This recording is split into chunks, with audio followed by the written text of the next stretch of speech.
All right, we're ready to rock and roll today. Hope you had a wonderful day wherever you happen to be. I want to talk to you a little bit about what we're going to do on treadmills today. You know, there's so many different things you can do. There's over 40 different either exercises or activities you can do on a treadmill. Rather than the regular walking, there's ways you can use it for building muscle strength, for toning, for cardio, you name it. So I'm going to go over just a little bit today. I don't want to overwhelm you by giving you so much information you can't absorb it. So I'm going to go over just a little bit, kind of an overview of how to basically use the treadmill, and then show you what you can do to work on those glutes. So we're going to do some glute work today. It's how you can tone and tone up those glutes and start to lift that booty. All right, so let's start with, it's going to start usually in about, well, no, let's do a little warm up first. A little warm up. One of the things I do to warm up is, you know, you just kind of do little kicks, you know, so just kind of let your legs just kind of swing and just give it a little bit of movement. So maybe 10 times on each side. Nice, easy swing. Okay? And then just change.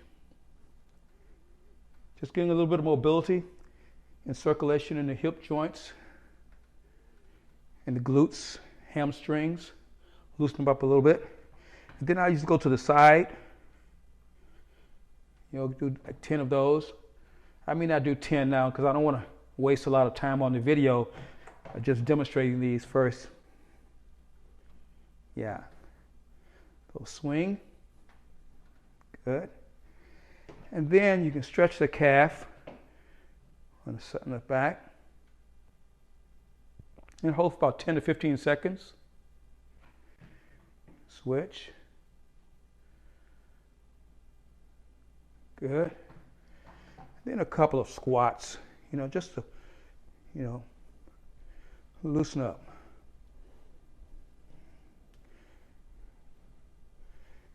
Good stuff. All right. Now we're going to start, it starts at about 0.5. These are miles per hour, so I'll just say 0.5 or 3. You'll know that it's miles per hour. So we just start at a real slow pace there, and we're going to increase it. Now I want to review some things I've talked about in previous treadmill videos. One is, how fast do you go? Now right now I'm at 2. And for some people this is probably good. If you're starting out, this is probably good pace. 2 is fine. It's not like you got to, you know, bust your chops doing this stuff. So if you do 2, you just got to do it longer. It's about how many calories you're burning and how intensely you want to work out. The more intense the workout, the shorter it can be. See, you can't work out real intensely and long. So if you're going to do a little low intense workout like this, where you're not doing very much as far as activity, you got to work out longer to get that same calorie burn, that same amount of activation. So if I'm only doing 2 miles an hour, I probably got to go twice as long as if I pumped it up to 4 miles an hour. So think about that for a moment. You can make it easier yourself, but you just have to take longer. So at 2 miles an hour, this is pretty good. You notice minimal stress. You don't hear a lot of pounding on the treadmill as I walk. Let's pump it up to, I'd say, 2.5. Again, pretty easy pace. This is still not a good workout pace. If I want to work out and want to burn fat, I can use this pace, but I have to do it longer. You have to challenge yourself. Remember, you got to challenge yourself. Not that you got to be burning yourself out and you know, every workout got to be pound, but you got to get to a certain point to where you know that's kind of your break point, your point where you need to be increasing your pace to. So if 2.5 is okay and you've been doing that for a while, your body's going to adapt to 2.5. At some point, you got to pump it up. Now, here's another thing you'll find. You'll see people at 2.5, either on the treadmill jogging at 2.5. They're doing this at 2.5. Or you'll even see people in the neighborhood running at 2.5. Two things that happens. When I start to run, I have to lean forward in order to keep my balance.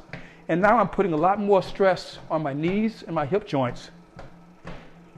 You can hear how much pounding is happening on the treadmill because I have to use my weight that I'm dropping on each joint as I move.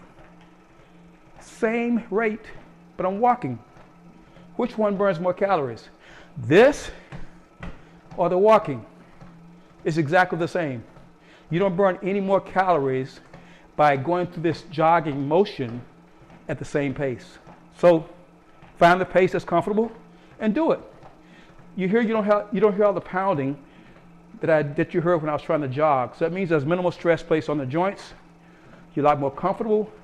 Your body's happy. You still burn the same amount of calories. So cut out the jogging if it's a real low pace like this. Now if I increase my pace, I'm going to go to 3 now. Still, you'll see some people will do that. They'll jog here. And it makes them feel like they're doing something. But again, you hear the pounding. And here at 3, you don't hear the pounding. The pounding means impact. That means the impact on the joints, the knees, the hip joints, the ankles. The lower back gets that pounding. So if you don't have to do it, don't do it. I'll go a little bit more. I'm all the way up to 4. Now I'm at pretty much close to my break point. My break point means that if I go any faster than this, I'll have to break into a slight jog. But you can see that I'm still moving pretty quickly, burning good calories, and not creating impact on the body. But at a high speed, at the highest speed, you'll notice that you don't hear the impact because when your speed is fast enough, you don't have the same impact when you're jogging as at a lower speed. And I'll show you what I mean. At 4 miles an hour, walking, jogging, there's not a whole bunch of pounding difference because the speed is not allowing you to have to penetrate and impact so hard. Going up to really a jogging pace. So now I'm at a little about 4.5 miles an hour. I'm going up to 5. So this would be a good running pace for 3 minutes, which I'm going to go over this routine in a moment. I keep it here for 3 minutes. I'm going to back it down and talk to you.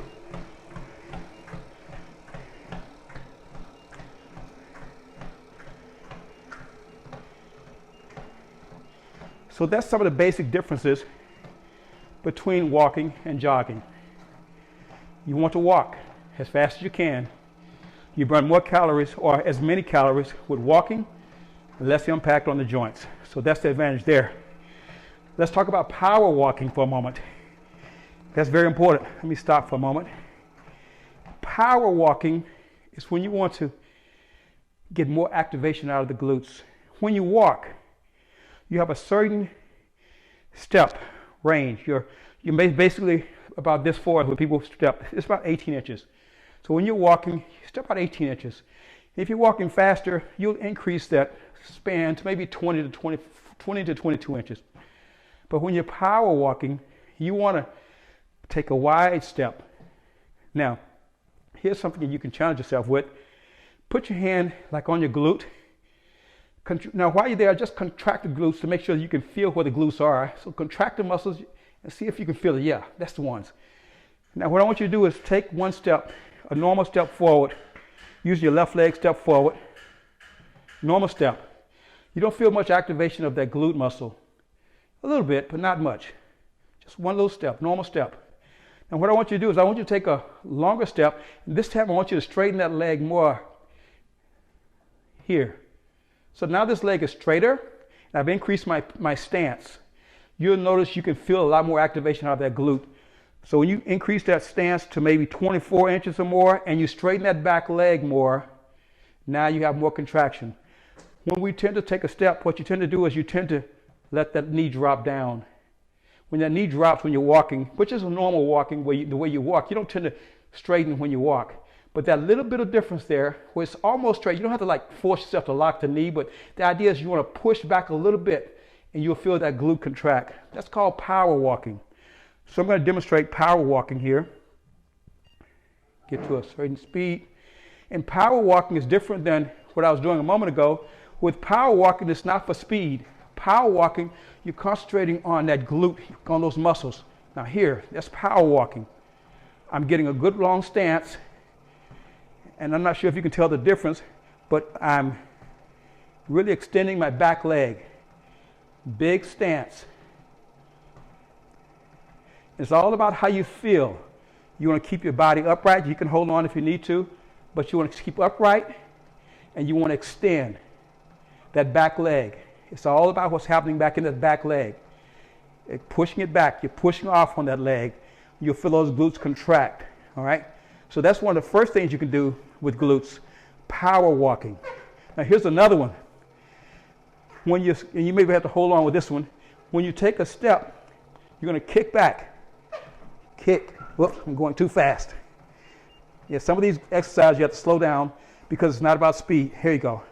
Kick, kick, kick. So with each step going back, you're going to just kick back and step forward. You'll find out what pace is good for you. I can feel that in my glutes already. So those are just two exercises, the power walking and then the kickbacks, okay? Kick back when you walk. You won't do kickbacks for long. I'm only at 1.5 of kickbacks. So you're not going to be doing them very fast because the idea on building tone is just not so much the pace. It's about contraction of the muscle. When I'm doing regular aerobic work and jogging, I'm not worrying about the contraction of the muscle. I'm just trying to burn calories and energy. So I'm just using it just as an aerobic set. But when I want to focus on specific muscles, now I have to focus on that muscle, and I can't do that very quickly. So you have to learn how to get that dynamic in your mind. All right. And the last thing is a routine. I hope I'm not overwhelming you with too much here. But you can always play this back. All right, right? Play it back. So let's give a routine and how you can do your aerobics. I recommend 5 days. 5 days on this guy, or walking, or some kind of aerobic activity, 30 minutes. That's 150 minutes. That's what's recommended, 150 minutes of aerobics work. So whether you do it 30 minutes at 5 days or, 50 minutes at 3 days, however you want to do it, but you want to get a certain amount of activity with aerobic work in, especially if you're trying to lose fat. This is one of the best apparatus for losing body fat, is just get a treadmill. And this is called a True. Treadmill companies are called True. And we have a HRC, which means I can set up a heart rate monitor on this thing and it'll test my heart rate and all kinds of, it's just gadgets. But True makes a good treadmill. Precourt makes a good treadmill. Nordic Track, Life Cycle, Life Fitness. There's a lot of them that make good treadmills. And the best way to find treadmills is you go to OfferUp, to Craigslist, Facebook Marketplace. And you'll see people were getting rid of, I think I got this treadmill for like $300 or $400. This treadmill was like $2,500 new. And when I got it, it was basically new. When people buy equipment, exercise equipment, many times they want the very best. So they want to get a really top-end treadmill. So once you know what kind of treadmill you want, if it's a True treadmill, 500 or whatever the model number is, just wait a while. Somebody will be getting rid of one for probably like $300 or $400, and you can grab one really cheaply. So, or whatever kind of treadmill you want. And usually the treadmills have very little use, very little. People buy them, and after a couple of weeks, they have clothes. It becomes a dust, a rack for hanging clothes or whatever else. So you tend to get good equipment and good value on treadmills because people rarely use them. So True treadmills is what I've gotten. This is my second one that I've had. The other one we had lasted for 20 years. Ken was using it almost every day for 20 years. And after a certain point, the elevation stopped working properly. So we got rid of it. Rather than repair it, we got rid of it because when it starts breaking, it's time to get another one. Other stuff's going to start breaking. All right, let's go through a routine. So you get on the treadmill. I'm at 1.5 miles an hour. You want to get to what's called a good pace. So a pace versus a break pace or high pace is going to be different. So my first pace I'm going to get to is probably like 3 miles an hour for me. All right, that's 3 miles an hour. I will do this for 3 minutes. This is kind of like your warm-up pace for 3 minutes. And this is called interval training. This is not wearing me out. So these first 3 minutes is kind of like, okay, hey, I can do this. But this is not where we're going to keep it. Oh no, oh no. We're going to get to that break point. That means how fast you can go before you have to break into a jog. That's going to be the next point. So after your first 3 minutes, And you'll know after a few workouts exactly what that pace is, what that speed is you have to go to.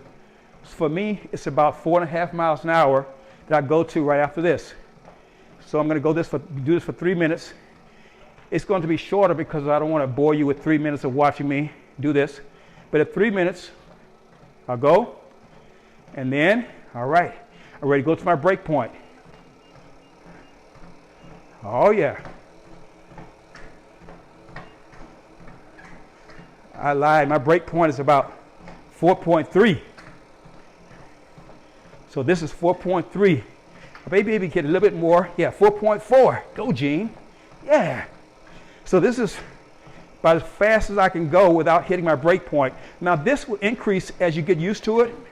You may have a break point at 5.0, which is good, which means you can walk at 5 miles an hour. And that's doable, okay? So I will do this for 3 minutes. All right? After I hit my 3 minutes, I'll pump it up to my jog pace. Yeah, baby. And I'll do this for 3 minutes. So right now, I'm going to go to about 5. So I was at about 4.4, so now I'm at about 5. You can set your jog pace at whatever you want it to be for 3 minutes. And after your 3 minutes, I'm going to go back down to my first initial walking pace. Yeah, I'm at 3.5 again. 3.5. For how long? 3 minutes. Hit this guy for 3 minutes. This is the intervals. After my 3 minutes here, I'm going to pump up to my break point. My break point for 3 minutes.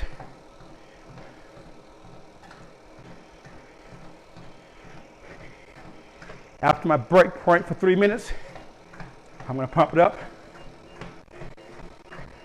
Yeah. To my jog for 3 minutes.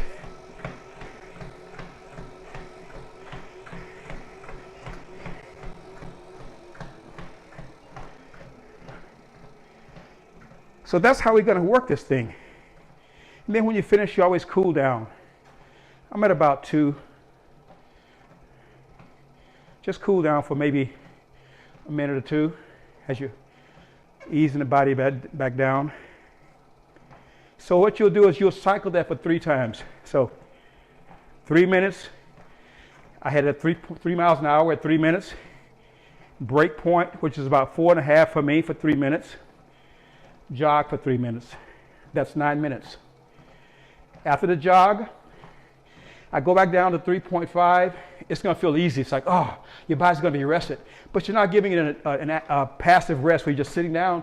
It's called an active rest because based upon your jogging pace, 3.5 walking is like, your body's like, oh, we can finally rest. It feels like it is, but you're really keeping the heart moving. You're keeping the body pumping. So you get back down to like 3.5 for 3 minutes and you walk. And after 3 minutes, you get up to your break point. And then you get up to your jog again. So you're just cycling this thing, interval training. So it's 9 minutes, 9 minutes, 9 minutes. That's 27 minutes. And then when you just do a couple minutes for cool down, that's a 30-minute workout. So that's what we're going to cover for today. I hope this has been helpful. This is a great way to burn fat. If you incorporate that with kind of a calorie deficit with your diet. I went over the diet. I think I did a really excellent job. I just watched it before I did this to see if I need to recap anything. I covered it, man. I nailed it. So if you haven't seen the video on my grocery haul, go back to that one because there's a lot of good information that you're going to use. It's going to be very helpful for you. So that's it for the day, guys. I'm going to go cool off a little bit and have my favorite beverage. So make the day awesome no matter what you do. Take care. Bye.